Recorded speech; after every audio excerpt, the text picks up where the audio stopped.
మనకి జనసేన పార్టీలో గత కొద్ది రోజులుగా భారీగా చేరికలు కనిపిస్తున్నాయి. అలాగే మంగళగిరి కార్యాలయంలో చాలా మందితో చర్చలు గూడా పవన్ కళ్యాణ్ గారు జరుగుతున్నట్టుగా మనం చూస్తున్నాం. అయితే రీసెంట్‌గా అంటే ఇప్పటివరకు చాలా మంది వచ్చారు. ఇక ముందు ఇప్పటికన్నా ఇక దాదాపు ఒక 10 రెట్లు ఎక్కువ మంది జనసేన పార్టీ, అలాగే టీడీపీ పార్టీలో గూడా చాలా మంది కీలకమైన నాయకులు, అది కూడా వైఎస్ఆర్‌సీపీకి సంబంధించి అధికార పార్టీగా ఉన్నటువంటి వైఎస్ఆర్‌సీపీ నుంచి ప్రెజెంట్ సిట్టింగ్ ఎమ్మెల్యేలుగా, ఎంపీలుగా, మంత్రులుగా ఉన్నటువంటి చాలామంది అటు జనసేన పార్టీ, అలాగే టీడీపీ పార్టీ వైపు కూడా చాలామంది చూస్తున్నారు. ఎందుకు అంటే అటు వైసీపీ నుంచి టికెట్ ఆశించి భంగపడిన వారు కావచ్చు, అలాగే రేపు ఈ పార్టీలో చేరితే ఇక్కడ నుంచి సీటు మనకు వస్తదని హామీ తీసుకొని జాయిన్ అవ్వడానికైతే చాలామంది ప్రయత్నిస్తున్నారు. అందులో ముఖ్యంగా కృష్ణా జిల్లాకి సంబంధించి మంత్రిగా ఉన్నారు. గతంలో మినిస్టర్‌గా చేశారు. ఇప్పుడు ప్రెజెంట్ ఎమ్మెల్యేగా ఉన్నారాయన.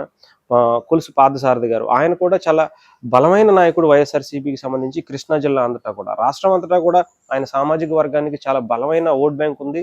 సో, అందులో దృష్ట్యా కూడా ఆయనకు ఒక క్లీన్ ఇమేజ్ కూడా ఉంది పొలిటికల్‌గా కూడా. సో, ఆయనని అటు టీడీపీ కూడా ఆకర్షిస్తుంది. ఆ టీడీపీలో కూడా ఆయన జాయిన్ అవుతానన్నట్టుగా కూడా ఆయన ప్రకటించారు. సో, ఆల్‌మోస్ట్ చర్చలు కూడా జరిగాయి. రేపు మంచి రోజు చూసుకొని ఆయన కూడా జాయిన్ అవ్వడానికైతే ప్రయత్నిస్తారు. రేపు 22, 23 తారీఖుల్లో కొలుసు పార్థసారథి గారు టీడీపీలో అయితే చేరడానికి రంగం సిద్ధం చేసుకున్నారు. అలాగే మరికొంతమంది నాయకులు జనసేన పార్టీ వైపు అటు ఉత్తరాంధ్రకి సంబంధించి ఉన్నటువంటి మాజీ ఎంపీగా ఉన్నారు, మంత్రిగా చేసినటువంటి కొంతమంది కొనతాల రామకృష్ణ గారు అనకాపల్లికి ఎంపీ టికెట్ ఆశిస్తున్నారు ఆయన.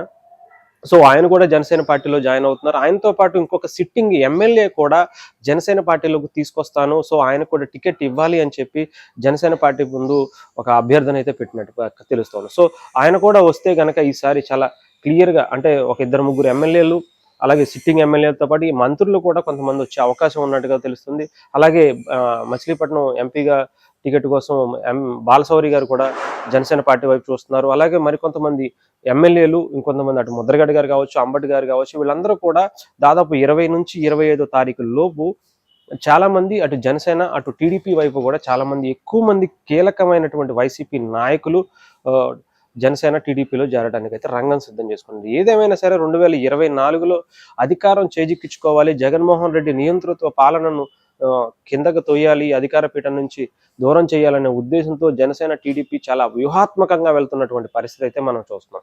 అందులో భాగంగానే ఆపరేషన్ ఆకర్ష్ అనుకోవచ్చు, దాన్ని అక్కడ నుంచి తీసుకొచ్చే యోచనలో చాలా మంది కనిపిస్తున్నారు. అలాగే కొంతమంది టీడీపీ ఎంపీ అటు కేసీఆర్ నాని గారు కూడా ఆయన టికెట్ ఇవ్వను అని తెలిసిన తర్వాత అటు వైఎస్ఆర్‌సీపీకి వెళ్ళిన పరిస్థితి. మరి అక్కడ టికెట్ ఇస్తారా లేదా అనేది అయితే వైసీపీ కన్ఫర్మ్ చేయలేదు.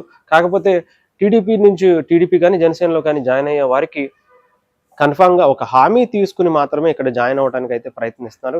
అది పవన్ కళ్యాణ్ గారు, అటు టీడీపీ నాయకులు కూడా. ముఖ్యంగా పవన్ కళ్యాణ్ గారు అయితే కొంత క్లీన్ ఇమేజ్ ఉన్నటువంటి వ్యక్తుల్ని మాత్రం జనసేన పార్టీలోకి ఆహ్వానిస్తున్నట్టుగా తెలుస్తుంది.